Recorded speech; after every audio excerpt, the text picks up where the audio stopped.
بسم اللہ الرحمن الرحیم۔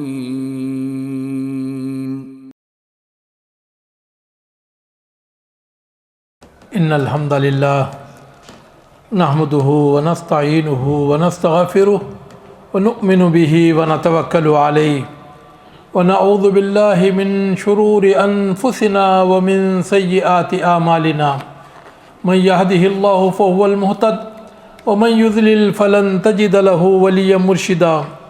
واشهد ان لا اله الا الله وحده لا شريك له في الخلق والامر واشهد ان سيدنا وشفيعنا وحبيبنا ومولانا محمدا عبده ورسوله فاللهم صل على محمد وعلى ال محمد كما صليت على ابراهيم وعلى ال ابراهيم انك حميد مجيد اللهم بارك على محمد وعلى ال محمد كما باركت على ابراهيم وعلى ال ابراهيم في العالمين انك حميد مجيد اما بعد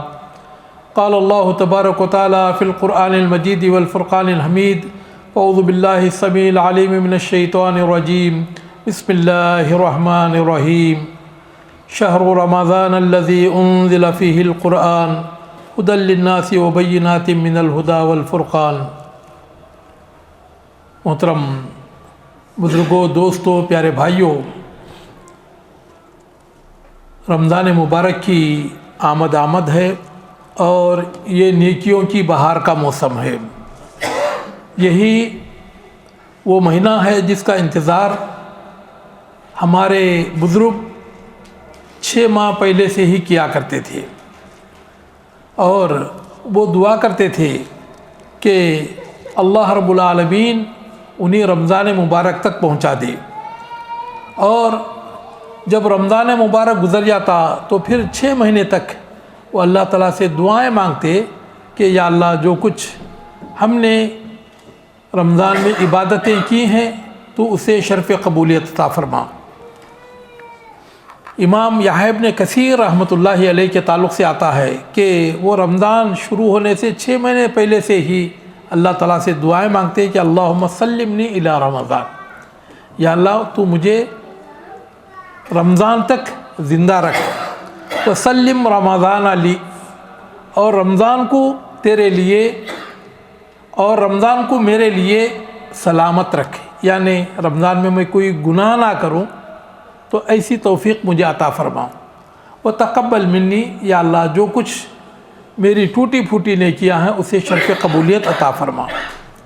اور آج اللہ کے نیک بندوں کے دل اسی رمضان مبارک کے لیے دھڑک رہے ہیں، اور آنکھیں فرش راہ بنی ہوئی ہیں، اور جذب اور شوق کا عالم یہ ہے کہ آہٹ پہ کان در پہ نظر دل میں اشتیاق، آہٹ پہ کان در پہ نظر دل میں اشتیاق، کچھ ایسی بے خودی ہے تیرے انتظار میں۔ محترم دوستو، اب رمضان مبارک کا یہ انتظار ہم کیوں کریں؟ اس لیے کہ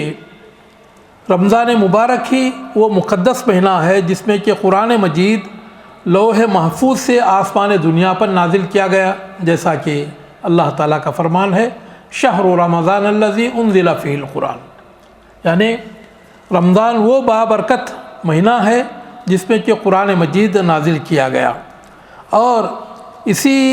مہینے میں جنت کے دروازے کھول دیے جاتے ہیں، جیسا کہ اللہ کے رسول صلی اللہ علیہ وسلم نے فرمایا اذا کان اول لیلۃ من شہر رمضان صفدت الشیاطین ومردت الجن، کہ جب رمضان مبارک کی پہلی تاریخ ہوتی ہے تو جتنے بھی سرکش شیطان ہیں اور جن ہیں ان کو قید کر دیا جاتا ہے، وفتحت ابواب الجنہ ولم یغلق منہا باب،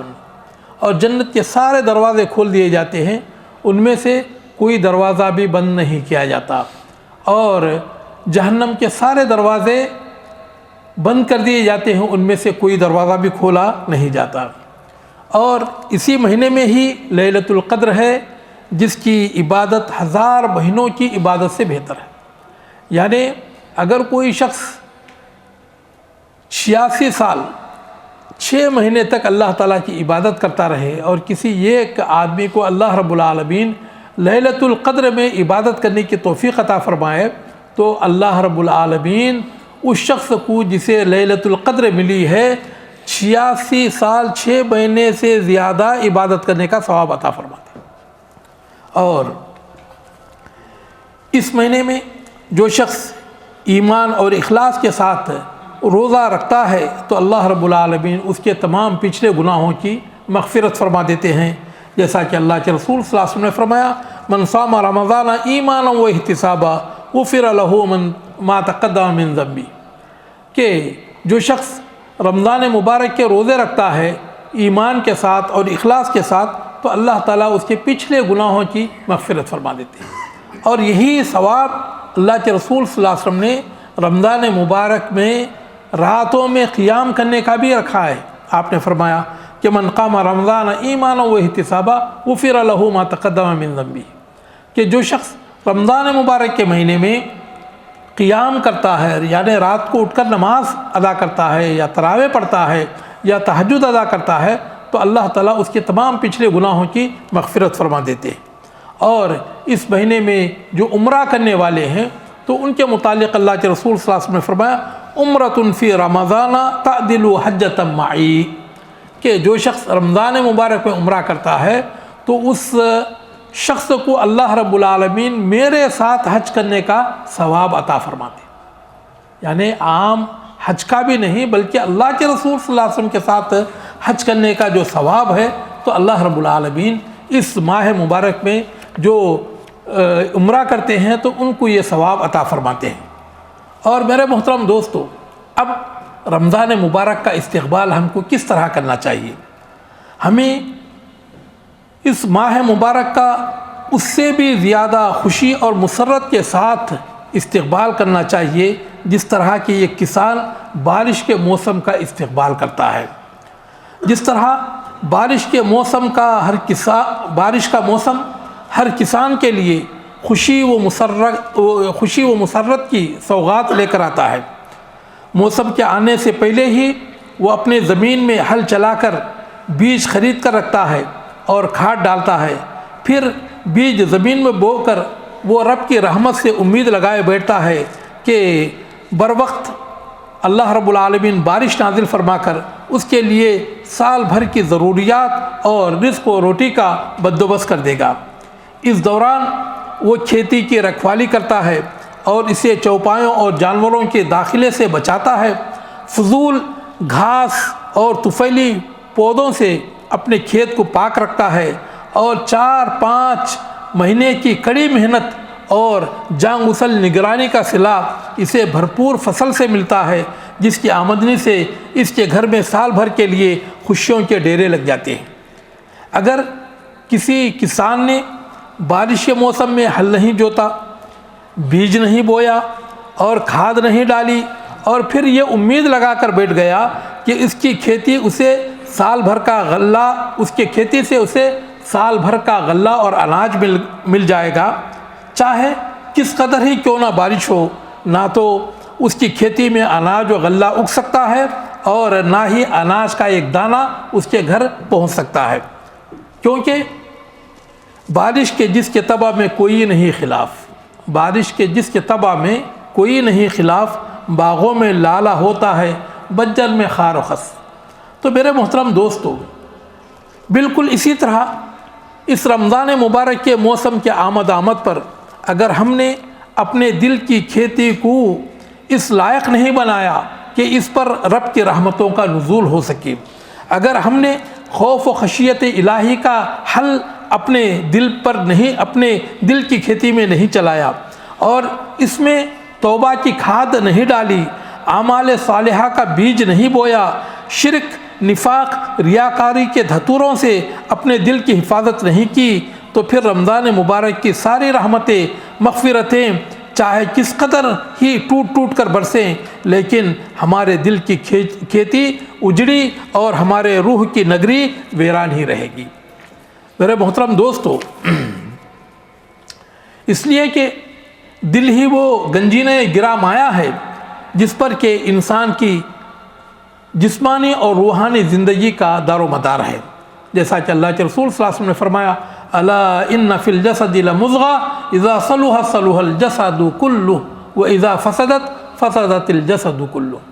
کہ لوگوں، جسم میں ایک ایسا ٹکڑا ہے، اگر وہ درست ہو گیا تو سارا جسم درست ہوگا،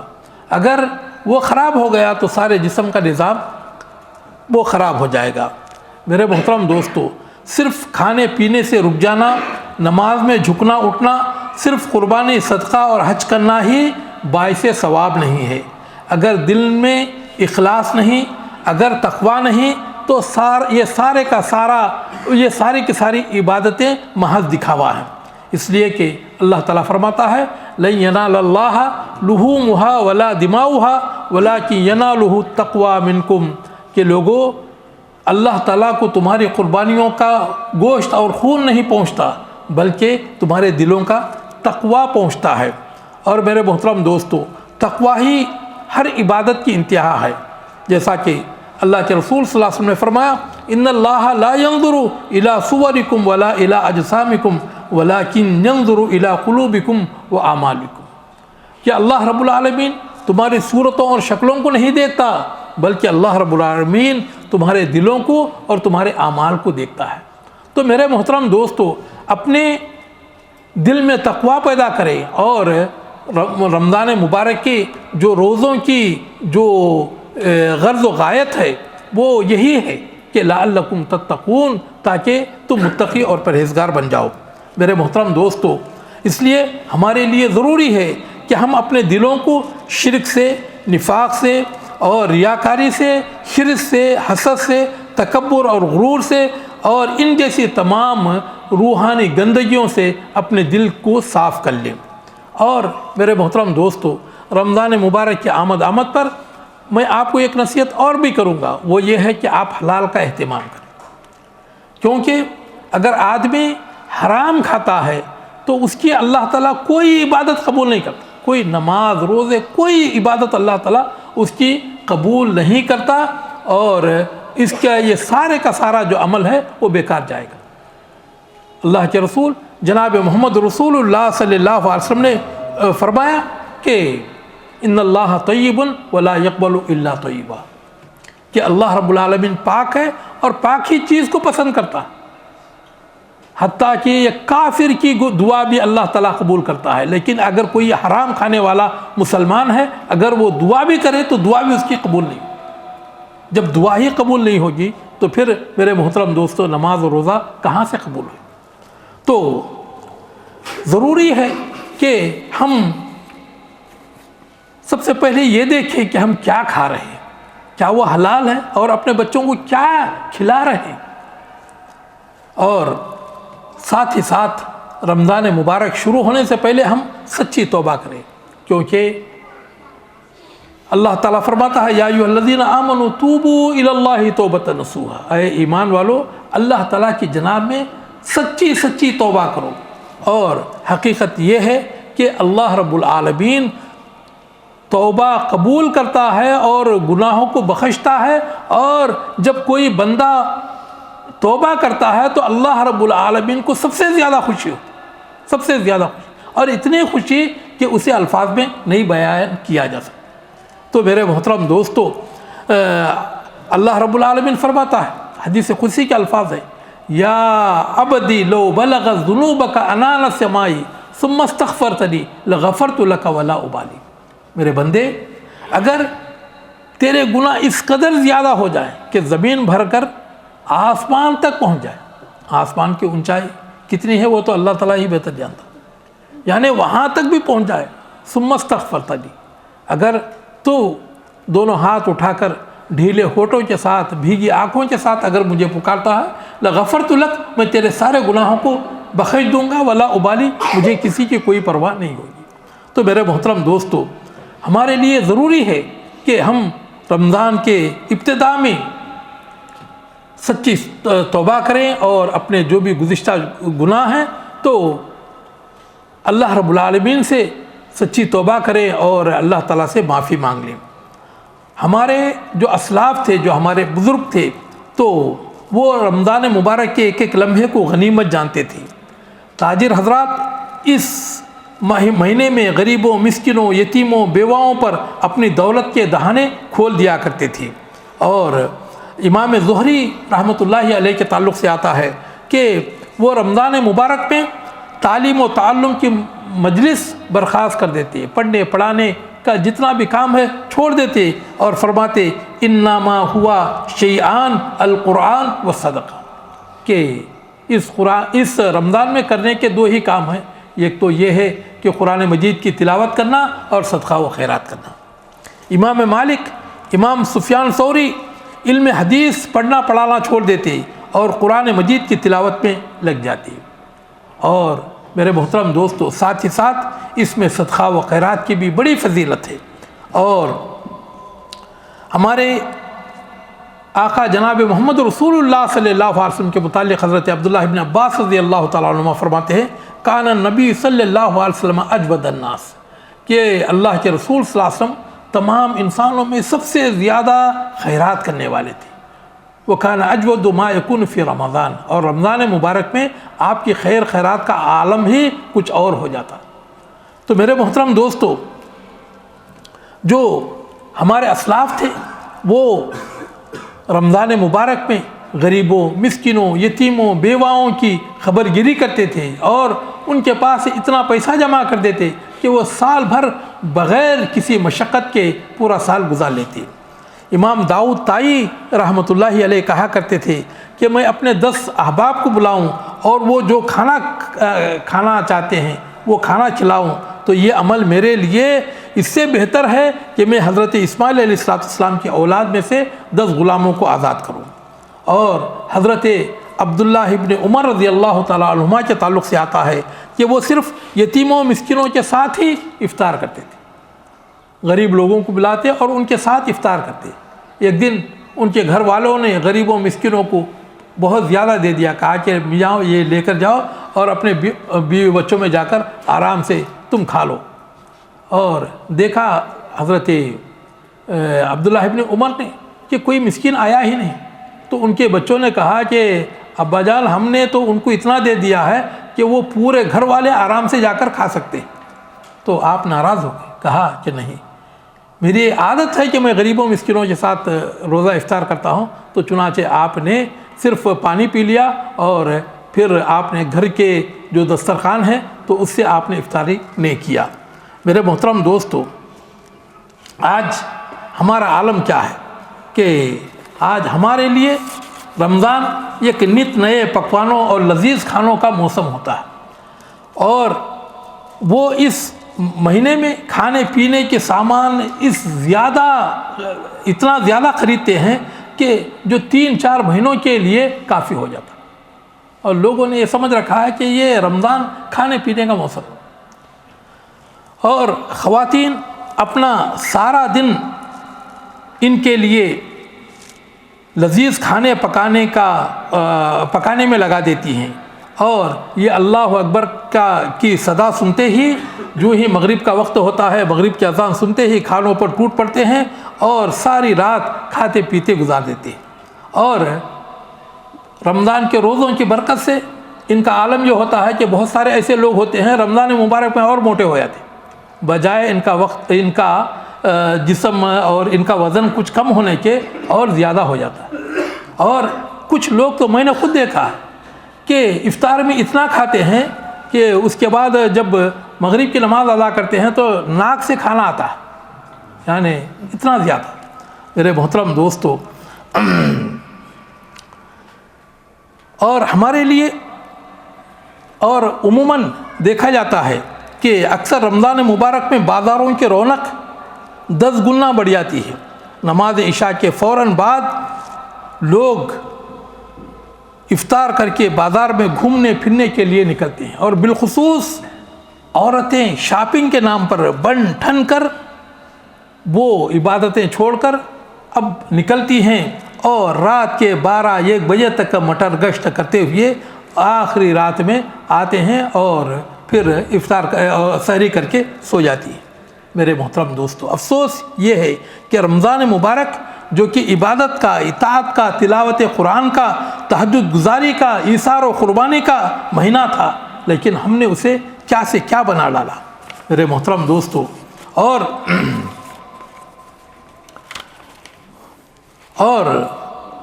بہت سارے جو ہمارے اسلاف تھے وہ ایثار و قربانی کا مہینہ اس کو بناتے تھے، یعنی خود بھوکے رہ کر دوسروں کو کھلاتے تھے اور اپنے آپ پر دوسروں کو ترجیح دیتے تھے۔ کہاں ہے وہ لذت جسے پا کر حضرت صہیب رومی رضی اللہ تعالیٰ عنہ نے اپنی زندگی کی ساری کمائی تج کر اللہ کے رسول صلی اللہ علیہ وسلم کے لیے انہوں نے ہجرت کی اور مدینہ منورہ پہنچ گئے۔ کہاں ہے وہ تلاوت کی لذت کہ ایک صحابی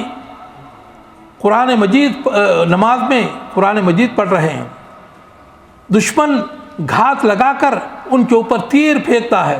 تو چاہے تو نماز کو مختصر کر سکتے تھے، لیکن چونکہ انہوں نے سورہ کہف چھیڑی ہوئی تھی اور اس کی تلاوت جاری رکھی ہوئی تھی، تو انہوں نے اسے ختم کیے بغیر انہوں نے نماز کو ختم کرنا چھوڑنا مناسب نہیں سمجھا، اور پوری صورت اسی حالت میں جبکہ ان کے جسم سے خون بہہ رہا تھا تو انہوں نے اس حالت میں بھی اپنی نماز ادا کی۔ لوگوں نے کہا کہ بھائی اتنا زیادہ برداشت کرنے کی ضرورت کیا ہے؟ کہا کہ میں نہیں چاہتا تھا کہ اس صورت کو میں بغیر ختم کیے کہ اپنی نماز کو ختم کروں۔ میرے محترم دوستو، افسوس یہ ہے کہ آج نماز، روزہ، زکوٰۃ، حج سب باقی ہیں، لیکن وہ ایمان باقی نہیں ہے، وہ تقویٰ باقی نہیں ہے، وہ دل باقی نہیں ہے، وہ حوصلے باقی نہیں ہیں جو کہ ہمارے اسلاف کے تھے۔ اور حقیقت یہ ہے کہ ایک مومن اور مسلمان کو جیسا ہونا چاہیے، افسوس یہ ہے کہ مسلمان ایسے نہیں ہیں جیسا کہ علامہ اقبال رحمۃ اللہ علیہ فرماتے ہیں، مسلمانوں میں خون باقی نہیں ہے، مسلمانوں میں خون باقی نہیں ہے کہ جذبے اندروں باقی نہیں ہے، نماز و روزہ، قربانی اور حج سبھی باقی ہیں لیکن تو باقی نہیں۔ یہ تو کیا ہے؟ ایک مسلمان کا ایمان، ایک مومن کا اخلاق، اس کا کردار، اس کا تقویٰ، جس کے ذریعے سے وہ رمضان ہو یا غیر رمضان ہو، ہر برس کے 12 مہینے میں وہ اللہ رب العالمین کا مطیع و فرما بردار ہوتا ہے۔ لیکن افسوس یہ ہے کہ ہم نے اگر کوئی نمازی ہے تو بہت سارے ایسے لوگ ہیں کہ رمضان مبارک میں جو لوگ رمضان سے پہلے مسجد نہیں آتے، لیکن آپ دیکھیں گے کہ تراویح میں وہ پہلی صف میں رہتے، پہلے دن پہلی صف میں، دوسرے دن دوسری صف میں، تیسرے دن تیسری صف میں، اور اس کے بعد جب 10-15 تاریخ ہو جاتی ہے تو مسجد سے ایسے نکل جاتے ہیں کہ پھر رمضان کا چاند دیکھ کر ہی مسجد میں قدم رکھتے ہیں۔ میرے محترم دوستو، اللہ کے رسول صلی اللہ علیہ وسلم نے فرمایا کہ آدمی چاہے کم ہی عمل کرے لیکن یہ کہ اسے ہمیشگی اس میں برقرار ہو، اور آدمی ہمیشہ اپنے